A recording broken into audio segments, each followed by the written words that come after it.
Hello friend, welcome to A to Z English classes. This is JS Kundan Singhania. आज हम लोग जन जन का चेहरा एक कविता पढ़ने जा रहे हैं। इसके कवि के बारे में लास्ट वीडियो में बता चुका हूँ, गजानन माधव मुक्तिबोध जी के बारे में। इस कविता को पढ़ने से पहले जरा कुछ पॉइंट्स है वो मैं बता देना चाहता हूँ कि गजानन माधव मुक्तिबोध जी जो है वो एक क्रांतिकारी स्वभाव के कवि थे, है ना। और ये कविता अगर आप अच्छी तरीके से समझना चाहते हैं तो आप इमेजिन करें, कल्पना करें। क्या चीज़ कल्पना करें कि जो देश है उस समय कैसा हुआ करता होगा, यानी कब, तो आज़ादी के पहले, है ना। आज़ादी के पहले का कैसा समय होता होगा, है ना।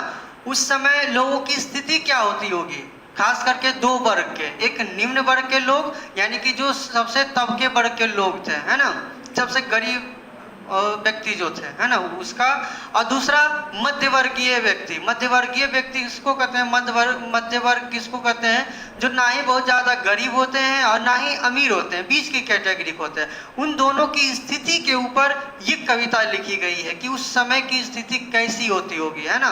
जिस समय अंग्रेज शासन करते थे या कहीं कहीं राजा भी शासन किया करते थे, तो उस समय कैसी स्थिति होती होगी, है ना, कैसे लोग व्यतीत करते होंगे अपना जीवन, उससे ये प्रभावित है ये कविता, है ना। तो कल्पना करेंगे, ये जो कविता है इसकी तुलना आज की 21वीं सदी से नहीं करेंगे बल्कि पहले की समय से करेंगे, है ना, तब आप अच्छी तरीके से इसको समझ पाएंगे। तो कविता स्टार्ट होता है, जन जन का चेहरा एक। इसका मतलब मैं बताया हूँ, ऐसे फिर से आगे है ये, है ना, कि जन जन का चेहरा एक। कहते हैं चाहे जिस देश प्रांत पुर का हो, जन जन का चेहरा एक। एशिया की, यूरोप की, अमेरिका की गलियों की धूप एक। इसका मतलब क्या हुआ, कहते हैं चाहे जिस देश या प्रांत या पुर का हो, ऐसे देखते होंगे देश, कहते हैं क्या कि चाहे जिस देश का, किसी एक देश के बारे नहीं, एक ऐसे कवि जो पूरे विश्व की बात कर रहे हैं, सभी देश की बात कर रहे हैं, है ना। कहते हैं चाहे जिस देश का हो, चाहे वो भारत हो, अमेरिका हो, इंग्लैंड हो, कहीं पर भी हो, है ना, चाहे जिस देश या प्रांत का हो, कोई भी राज्य का हो या पुर का हो यानी गांव का हो, यानी कोई भी देश, किसी भी राज्य या किसी भी गांव का हो, सभी का चेहरा एक है। सभी का चेहरा एक। जन जन का मतलब, जन का मतलब होता है व्यक्ति, मैं पहले ही बताया हूँ। जन का मतलब होता है व्यक्ति, जन जन का चेहरा एक, मतलब जो व्यक्ति जो है वो सभी का चेहरा एक है। तो सभी का चेहरा कैसे पॉसिबल हो सकता है, कभी नहीं। यहाँ पर जन जन का चेहरा एक कहने का अर्थ कवि का ये है कि सभी की जो स्थिति जो थी वो एक थी। यहाँ पर चेहरा का मतलब स्थिति हो गया, है ना। कवि का कहने का आशय है कि उस समय चाहे किसी भी देश का व्यक्ति हो, किसी भी राज्य का हो, किसी भी गांव का हो, सभी की दुर्दशा एक ही थी, सभी की स्थिति जो है वो एक थी, है ना। आगे कहते हैं एशिया की, यूरोप की, अमेरिका की गलियों की धूप है। कहते हैं एशिया जो महादेश है, यूरोप महादेश, अमेरिका महादेश, इन सभी की गलियों में धूप एक है। धूप तो एक ही है सभी गलियों में। जिस तरीके से कहते हैं विश्व के जो ये महादेश जो है, महादेश के गलियों में यानी कि सभी देश की गलियों में जो है, जिस तरीके से धूप एक है, उसी तरीके से वहाँ के निम्न वर्ग के लोग, मध्य वर्ग के लोग की स्थिति भी एक जैसी है ना। अगला पंक्ति में कहते हैं कवि कि कष्ट दुख संताप की। कष्ट दुख, संताप मतलब होता है व्यथा। व्यथा का मतलब भी होता है दुखी, है ना, दुख। कष्ट दुख संताप की चेहरों पर पड़ी हुई झुर्रियों का रूप एक, जोश में यूं ताकत से बंधी हुई मुट्ठियों का एक लक्ष्य। मतलब क्या हुआ इसका, समझते हैं जरा कि कष्ट दुख संताप की चेहरों पर पड़ी हुई झुर्रियों का रूप एक, मतलब कि जो अगर ऐसा देखते होंगे कि अगर कोई व्यक्ति दुखी है तो उसके आप चेहरे से ही समझ जाते हो कि ये व्यक्ति दुखी है। अगर कोई व्यक्ति खुश रहता है तो उसके चेहरे से ही आपको पता चल जाता है कि ये व्यक्ति खुश है ना।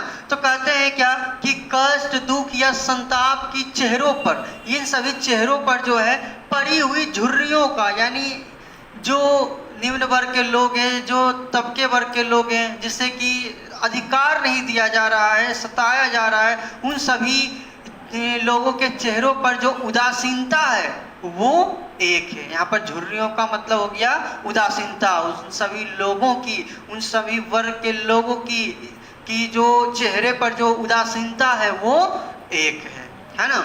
उस समय क्या है, बहुत ही दिक्कत की जिंदगी, बहुत ही मुश्किल की ज़िंदगी होती थी, खास करके निम्न वर्ग के लोगों को, है ना। उन्हें अपना ही आप उससे जो है अधिकार कुछ नहीं दिया जाता था, है ना, अधिकार से वंचित रखा जाता था। ऐसा सोचते थे शासक कि अगर इसे भी अगर हम अधिकार दे दें और सही तरीके से जीवन जीने के का अधिकार अगर दे दें तो ये हमारी गुलामी कौन करेगा फिर, है ना। ऐसी सोच, ऐसी अवधारणाएं रखते थे उस समय की स्थिति में, है ना। तो वही कहते हैं कष्ट जो है, दुख जो है, इन सब को जो सह रहे हैं लोग, है ना, उस समय के, तो उसके चेहरे पर जो उदासीनता है वो एक है। चाहे वो इंडिया का हो, अमेरिका का हो, सब जगह वैसे ही स्थिति, सबकी जो उदासीनता जो चेहरे पर है वो एक ही है ना। आगे कहते हैं क्या, जोश में यूं ताकत से बंधी हुई मुट्ठियों का एक लक्ष्य। यहाँ पर दो अर्थ निकलता है। क्या चीज, कि जोश में यूं ताकत से बंधी हुई मुट्ठियों का एक लक्ष्य। जब हम बिल्कुल जोश से, बहुत ताकत से अपनी मुट्ठियों को जब बंद करते हैं, इसका दो अर्थ निकलता है। एक तो देखते होंगे आप, जो लोग जो है बहुत ही एक्साइटेड हो जाते हैं कि ये काम करना ही करना, वो मुट्ठी बंद करके देखते होंगे मूवी वगैरह में करते, यस यस इस तरीके से करते हैं, है ना। तो ये मुट्ठी जब कब ताकत से बंद करते हैं, जब हम बहुत ज़्यादा एक्साइटेड हो जाते हैं, पहला अर्थ, है ना। तो जब निम्न वर्ग के लोग जो है बहुत एक्साइटेड हो गए कि अब ऐसा नहीं करना है, अब ऐसा सहना नहीं है, अब इससे हम निजात पा करके ही रहेंगे। दूसरा अर्थ इसका क्या हुआ कि जब हम मुट्ठी बंद करते हैं तो इसका एक अर्थ ये भी होता है कि हम किसी के प्रति विरोध जता रहे हैं, है ना। तो दूसरा ये भी अर्थ है कि जो निम्न वर्ग के लोग हैं, जो तबके वर्ग के लोग हैं, वो मुट्ठी बंद कहते हैं कि जोश में ये ताकत से बंधी हुई मुट्ठियों का एक लक्ष्य, मतलब मुट्ठी बंद की, इसका मतलब क्या, आप विद्रोह कर देंगे, है ना, अब ऐसा हम नहीं सहेंगे, है ना। आगे कहते हैं, पृथ्वी के गोल चारों ओर के धरातल पर, ये सिर्फ किसी एक देश की बात नहीं कर रहे हैं, पूरे पृथ्वी की बात कर रहे हैं कि पकड़ रहे हैं पृथ्वी के गोल चारों ओर के धरातल पर। धरातल, पृथ्वी पर तो क्या है, समुद्र भी है ना, लेकिन धरातल पर जहाँ पर कि व्यक्ति रहते हैं, निवास करते हैं, उस जगह की बात कर रहे हैं, है ना, कि पृथ्वी के गोल चारों ओर के धरातल पर, यानी उस पृथ्वी पर है जनता का दल एक पक्ष। जनता का जो दल है वो एक है, वो पक्ष भी एक ही है। जैसे अगर आज के अगर एक एग्जांपल देके मैं बता सकता हूँ कि अभी देखते होंगे बहुत सारे अलग अलग राजनीतिक पार्टी के नेता होते हैं, दल होते हैं, है ना, तो अलग अलग विचारधाराएं सबकी होती है, लेकिन जनता का एक ही विचार होता है, एक ही पक्ष होता है कि क्या चीज़, तो अपने अच्छी तरीके से ज़िंदगी व्यतीत करना, अच्छा रोजगार पाना, है ना, अच्छा स्वास्थ्य पाना, ये उन सभी नेताओं से ये आकांक्षाएं रखते हैं, है ना। जनता तो एक ही पक्ष है, सबका एक ही मत है। तो उसी तरह उस समय भी कहते हैं क्या कि है जनता का दल एक ही, सभी जनता जो सताए जा रहे हैं उन सब का दल एक ही है और एक ही पक्ष है कि इन सभी चीज़ों से हमें उभर करके बाहर आना है और समाज के जो मुख्य धारा है उससे जुड़ना है ना, और अपने जीवन की शैली को वो अच्छा और बेहतर करना है। आगे कहते हैं, जलता हुआ लाल की भयानक सितारा एक। यहाँ कभी कल्पना करते हैं कि एक सितारा है, मतलब एक तारा है जो कि कैसा है, लाल है ना, जलता हुआ लाल भयानक सितारा एक। जैसे कि सूर्य का एक उदाहरण अगर हम लें तो सूर्य भी एक तारा है और ये लाल है और ये जल रहा है ना। तो ये किस चीज़ का प्रतीक है कि ये बहुत ही आक्रोश में है। अगर हम इसके नज़दीक गए, इससे के और ज़्यादा अगर नज़दीक गए तो ये हमें जला करके भस्म कर सकता है। तो वही कहते हैं क्या कि जलता हुआ लाल की भयानक सितारा एक, उद्दपित उसका विकराल सा इशारा एक। विकराल मतलब बहुत बड़ा, बहुत विकट, है ना, बहुत बड़ा होता है ना, विराट। कहते हैं कि एक तारा है जो कि जल रहा है, एक तारा है जो कि जल रहा है और बहुत ही विकराल रूप धर लिया है। अगर हम उसके नजदीक जाते हैं तो वो हमें क्या करेगा, बिल्कुल जला करके भस्म कर देगा, खत्म कर देगा। उसी तरीके से कहते हैं उस समय के का तुलना करते हैं, कहते हैं उसी तरीके से वो समाज में जो भी निम्न वर्ग के, जो भी तबके वर्ग के लोग हैं, मध्यम वर्ग के लोग हैं, उस हर एक के दिल में एक लाल तारा, लाल सितारा जल रहा है। यानी कि अंदर जो हृदय में उस समय मनुष्य के, उस समय जो लोगों के हृदय में है, एक बहुत ही गुस्सा है ना, लाल तारा जल रहा है। और वो ऐसा लगता है जैसे ये सभी जो शोषण कर रहे हैं इनका, उसका वो समाप्त कर देंगे उसको, है ना, उसका शासन को वो समाप्त कर देंगे, वो खत्म कर देंगे।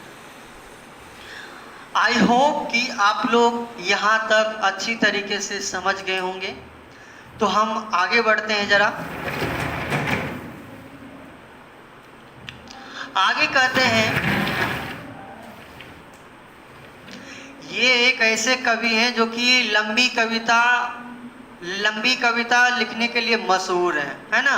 ये इस कविता को पढ़ाने में लगभग 6 बोर्ड मुझे ऐसा लिखना पड़ा, है ना।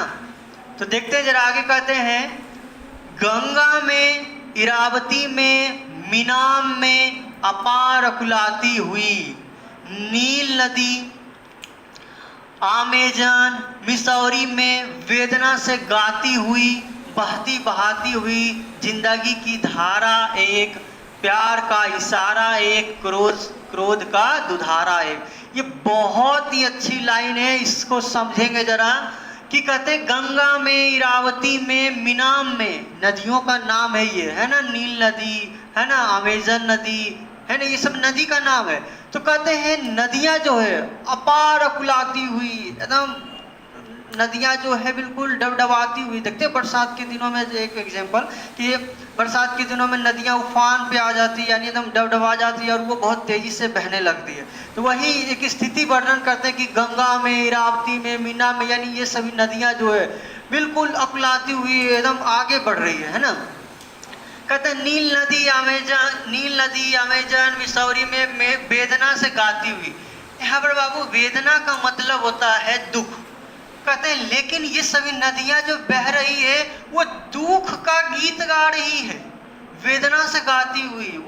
वो जो है वेदना से यानी दुख से गा रही है। कहने का अर्थ क्या है, ध्यान से समझेंगे कि जो नदियां हैं जब बहती है, अपने मंजिल तक को पाने के लिए, अपने मंजिल तक पहुंचने के लिए उससे बहुत ही कठिनाइयों का सामना करना पड़ता है। कैसे? तो नदियां जब निकलती है तो वो जब आगे की तरफ बढ़ती है तो उसके राह में बहुत सारे चीज आते हैं, जैसे बहुत सारे रोड़ा, पत्थर, चट्टानें आती है, उससे टकराते हुए आगे बढ़ती है। कहीं पेड़ रहते हैं, पेड़ से टकराते हुए, कहीं ऊंचाई रहता, ऊंचाई पर चढ़ना, फिर कहीं अगर खाई जैसा है तो वहां फिर गिरना। तो जिस कारण से ये वेदना यानी दुख में गाएगी कि नहीं, है ना। जैसे दुख होगा कि नहीं होगा नदी को, है ना। ऐसा कल्पना करते हैं कभी कि नदी जब बहती तो आवाज निकलता है, सब सुने भी होंगे कि नदी जब बहती है तो उससे आवाज उत्पन्न होता है। तो ये जो बहती है तो कभी कहते हैं ऐसा लगता है जैसे ये वेदना में, दुख में गा रही है ये नदियां, है ना। बिल्कुल सही। ऐसा क्यों? क्योंकि जब वो चलती है और अपने मंजिल तक को ऐसे ही आसानी से मंजिल नहीं मिलती है। हमें इससे सीख भी मिल सकती है मिलती है ना, कि हम लोग का जीवन भी जो है वो इतना आसान नहीं है। हमें भी अपनी मंजिल तक पहुंचने के लिए बहुत सारे रोड़े पत्थर, मतलब बहुत सारी परेशानियों का सामना करना पड़ता है ना। और वही व्यक्ति मंजिल तक पहुंच पाते हैं जो इन सभी को सहते हुए आगे की तरफ बढ़ते हैं, वो रुकते नहीं है। और कहा जाता है कि नदी जिस दिन रुक जाती है जहाँ, फिर वो नदी नहीं कहलाती, वो तालाब बन जाती है ना। तो कहते हैं क्या कवि, फिर से पॉइंट पे आते हैं, कवि कहते हैं कि नदी जो है बहती है तो वो बहुत सारी चीज़ों से टकराते हुए जाती है, जिसके कारण उसे दुख होता है, वो वेदना में गाती है। कहते हैं ठीक उसी प्रकार से हमारे समाज में अभी के समय जो है, जो तबके बढ़ के लोग हैं जिन्हें सताया जा रहा है ना, वो भी इसी तरीके से इस राह से होते हुए गुजर रहे हैं। उससे भी बहुत सारे परेशानियों का सामना करना पड़ रहा है ना। बिल्कुल, है ना। उस समय ऐसा था, अभी भी है कुछ। आगे कहते हैं क्या कि बहती बहाती हुई जिंदगी की धारा एक है, प्यार का इशारा एक, क्रोध का दुधारा एक। दुधारा का मतलब दुधारी है ना, यानी कि द्विधारी जिसको बोलते हैं ना, जैसे बोलते हैं द्विधारी तलवार। द्विधारी तलवार मतलब दोनों तरफ जो धार हो जिस तलवार में, द्विधारी तलवार वो सबसे ज्यादा खतरनाक होता है, इसलिए खतरनाक का यहाँ प्रतीक दिया गया दुधारा। कहने का अर्थ क्या हुआ, फिर से जरा समझेंगे। प्यार का इशारा एक, अगर नदी की अगर उदाहरण लें तो इसमें प्यार का इशारा भी होता है। जैसे ये नदी बहती है तो बहुत सारे जीव जंतुओं की प्यास बुझाती है, ये प्यार से बिल्कुल सभी जितने भी जीव जंतु हैं उसका वेलकम करती है, उस जल को जीव जंतु पी करके जीवित रहते हैं, है ना। लेकिन कहते हैं क्या, क्रोध का दुधारा एक, इसमें क्रोध भी है। जब नदी जैसे कि क्रोध पे आती है तो बहुत सारे पेड़, जैसे ऊंचे ऊंचे पेड़ को उखाड़ देती है, बड़े बड़े बिल्डिंग, बड़े बड़े घरों को वो क्या है ध्वस्त कर देती है ना। तो इस नदी में जिस तरीके से प्यार भी है और क्रोध भी है, वो भी दुधारी है, मतलब बहुत ज्यादा है, उसी तरीके से इंसान के अंदर भी प्यार भी होता है और बहुत ज्यादा क्रोध भी होता है ना। तो वही कहते हैं, उस समाज में उस समय के लोगों के बारे बताते हैं कि इनमें प्यार भी है और साथ साथ क्या है, बहुत ज्यादा क्रोध भी है ना। आगे कहते हैं, पृथ्वी का प्रसार, ये लाइन भी बहुत अच्छा देखिए। पृथ्वी का प्रसार, प्रसार मतलब होता है उसको और बढ़ाना। उस समय बहुत होर लगा हुआ था, है ना, जब ये कविता लिखी गई उस समय जो है लोग होर लगा हुआ था। किस चीज का होर लगा हुआ था, तो जमीन को बढ़ाने में। मतलब अगर कोई राजा है तो वो चाहते थे को बगल वाले उसके पड़ोस में जो राजा है उसको भी मार करके उसका राज्य को हत्या करके और बड़ा जमीन उसको मिल जाए और बड़ा वो राजा कहलाए, ऐसा वो सोचते थे, है ना। या अंग्रेज है तो वो चाहते थे अगर बंगाल पे शासन किए तो बिल्कुल चाहते थे फिर बगल में जो है प्रदेश उसको हम शासन करें, उस पर शासन करें। अलग अलग देशों में यानी ये चाहते थे सभी लोग, ये उस समय शासक का था क्या कि वो अपने सैनिक के बलबूते, सैनिक के बलबूते क्या है, जगह को लूटना और जमीन को और ज्यादा विस्तार करना, है ना।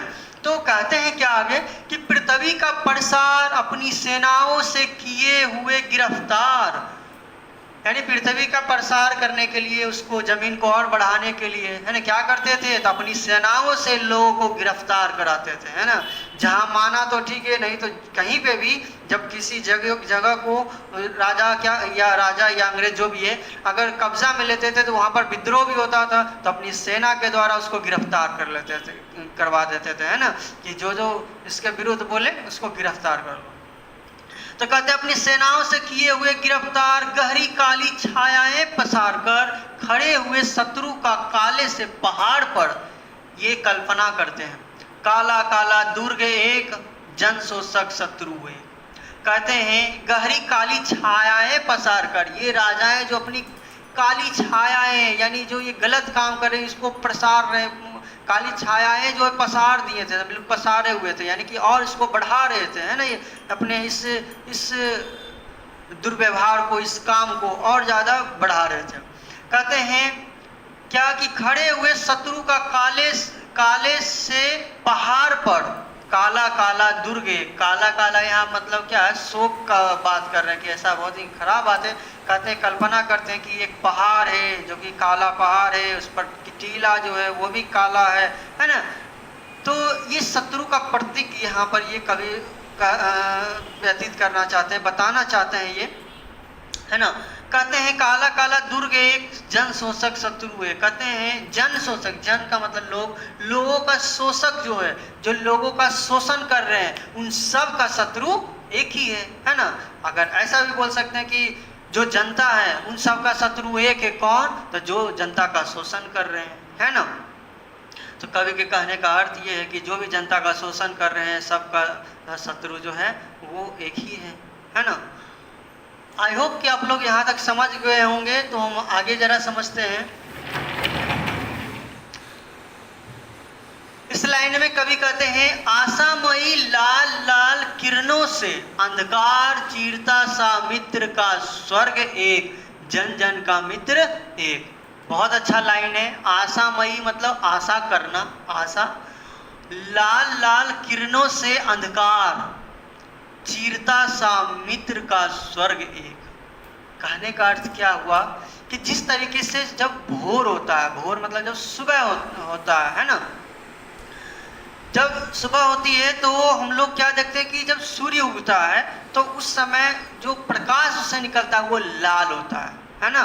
वो लाल प्रकाश ही सबसे पहले पृथ्वी पर पड़ती है और यहाँ पर जो अंधकार है, जो अंधेरा है, उसको दूर करती है। कहने का अर्थ क्या हुआ कि इस अंधकार को, इस अंधेरा को दूर करने का काम कौन करते हैं सबसे पहले? तो लाल किरणें। तो यही तो हमारी आशा है कि रात को, जैसे कि रात को सोते हैं तो इस अंधकार को दूर करने का हमारे पास एक ही आशा है, क्या? तो अगले सुबह फिर से वो लाल किरण आएंगे और वो फिर क्या है कि इस अंधकार को दूर कर देंगे। वही कहते हैं आशामयी लाल लाल किरणों से अंधकार चीरता सा मित्र का स्वर्ग। की आशा करते हैं कि जिस तरीके से सूर्य जो है, सूर्य की लाल किरणें जो है पड़ने पर अंधकार दूर कर देती है, ये क्या है? स्वर्ग से कम नहीं है ना। तो उसी तरीके से ये ऐसा इच्छा जाहिर करते हैं कि समाज में जो इस तरीके से फैला हुआ है कुरीति, इसको दूर किया जाए, है ना। तो इसको एक आशा है कवि को, है ना, कि ये जरूर एक दिन दूर हो जाएगी, है ना। तो जन जन का मित्र एक, या और जन जन का यानी कि पूरे मानव समुदाय का जो मित्र जो है एक ही है कि ये क्या है? आशा है, एक हिम्मत है ना। आगे कहते हैं विराट प्रकाश एक, क्रांति की ज्वाला एक, है ना। क्रांति की जो ज्वाला होती है वो एक ही होती है। लाख लाख पैरों की मोच में है वेदना का तार एक। अब यहाँ लाख लाख पैरों की मोच में है वेदना, वेदना मतलब दुख होता है, वेदना का तार एक मतलब क्या हो गया? ऐसा नहीं कि लाख लाख लोगों का पैर मुझ गया, ऐसा नहीं है। कहने का कवि का अर्थ क्या है कि जैसा कि अगर कोई व्यक्ति यहाँ से यहाँ तक उसको पहुँचना है और वो दौड़ लगा रहा है, जैसे कुछ लोग आर्मी की दौड़ में जाते हैं, अगर मान के रखते हैं ये आर्मी का दौड़ यहाँ से यहाँ तक है, अगर कोई व्यक्ति दौड़ते हुए जा रहा है और यहाँ पर जाकर उसका पैर मुझ जाए, पैर मुझ जाए मतलब क्या? उसमें रुकावट आ गई, तो क्या अब ये स्पीड से फिर वही स्पीड से यहाँ तक पहुँच पाएंगे? नहीं पहुँच पाएंगे। इनका जो राह जो है वो कठिन हो जाएगा। ठीक उसी प्रकार से कहते हैं क्या उस समय के जो समाज में जो लोग हैं उनको भी आगे बढ़ने नहीं दिया जा रहा है ना। उनको भी समाज की मुख्य धारा से नहीं जोड़ा जा रहा है। परिणाम क्या है? कहने का अर्थ क्या है? उनका रुकावट आ गया, जिसके कारण जितना विकसित होना चाहिए था वो नहीं हो पा रहे। यहाँ पैर के मोच का अर्थ ये हुआ, है ना। आगे कहते हैं हिये में हिम्मत का सितारा एक, जो दिल में जो हिम्मत है उसका सितारा एक है ना। चाहे जिस देश प्रांतपुर का हो जन जन का चेहरा एक, यानी जिस देश का, जिस राज्य का और जिस गांव का हो, उस राज्य जिस जहाँ का भी हो, उन सभी लोगों की स्थिति जो है वो एक है। बिल्कुल सत्य कहते हैं ऐसा कवि। यहाँ तक आई होप कि आप लोग यहाँ तक समझ गए होंगे। आगे हम लोग जरा समझते हैं।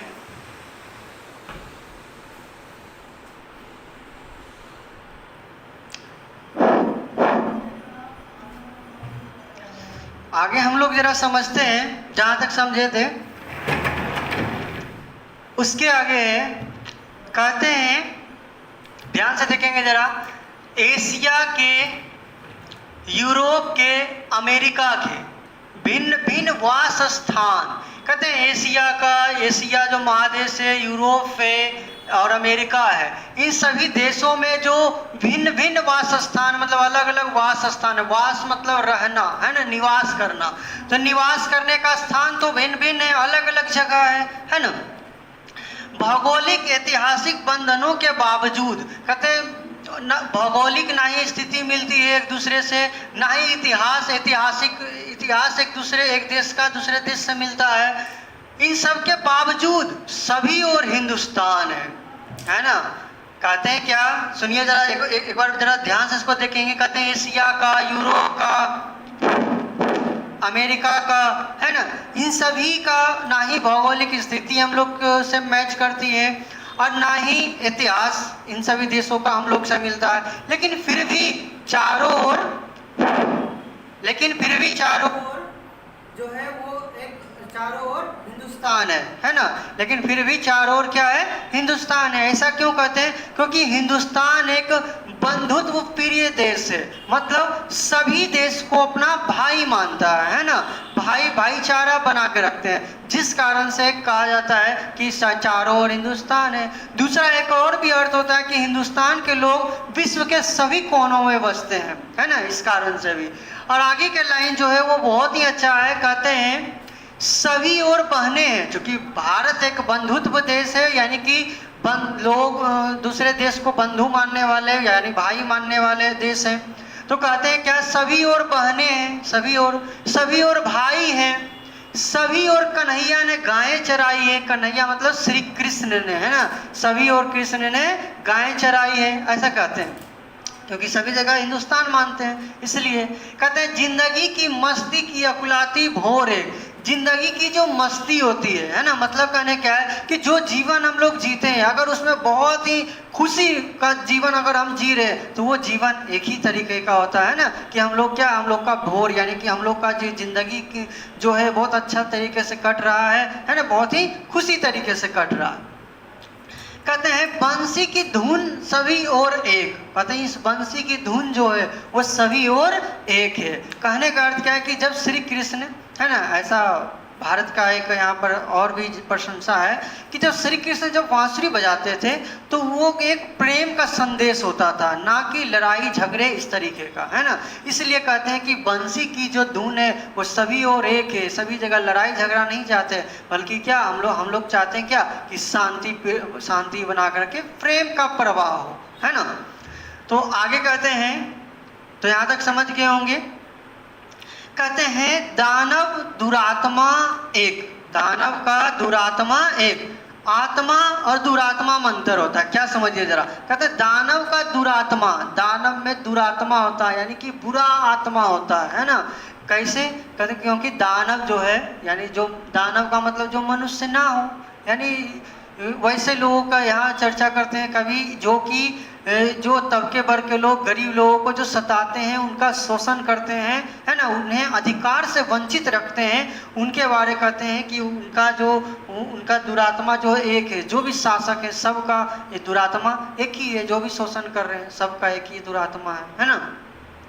मानव की आत्मा एक। मानव जो होते हैं ना उनकी आत्मा एक होती है, क्योंकि जो मानव होते हैं वो सिर्फ यही सोचते हैं कि मैं एक मानव हूँ, दूसरा जो व्यक्ति मेरे सामने है वो भी एक मानव है, इसलिए करके वो अच्छे व्यवहार करते हैं, है ना, वो गरीब अमीर ये सभी नहीं देखते हैं, है ना। इसलिए कर कहते हैं मानव की जो आत्मा जो होती है वो एक होती है। आगे कहते हैं शोषक और खूनी और चोर एक।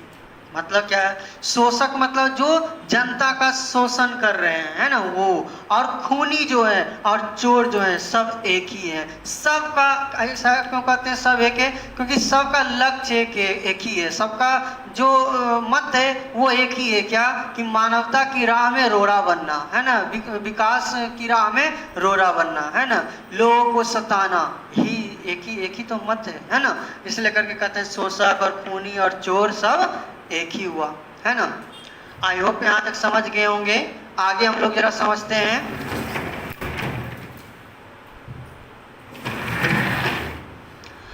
आगे कहते हैं जन जन के शीर्ष पर। बहुत अच्छा लाइन है, जन जन के शीर्ष पर, यानी जन जन मतलब लोगों के शीर्ष मतलब सिर पर शोषण का खड्ग। खड्ग मतलब होता है तलवार, ध्यान से सुनेंगे, खड्ग मतलब तलवार। अति घोर एक। कहते हैं जन जन के शीर्ष पर यानी लोगों के जो सिर पर शोषण का जो तलवार पड़ रहा है वो एक ही है ना। वो जो चोट पड़ रहा है सभी लोगों के ऊपर शोषण का वो एक ही है, चाहे वो कोई सा भी देश हो, इंडिया हो, अमेरिका हो, है ना, फ्रांस हो, जर्मनी, सभी जगह एक ही स्थिति है ना। सभी जगह शोषण का जो सिर के ऊपर जो तलवार पड़ रहा है वो एक ही है।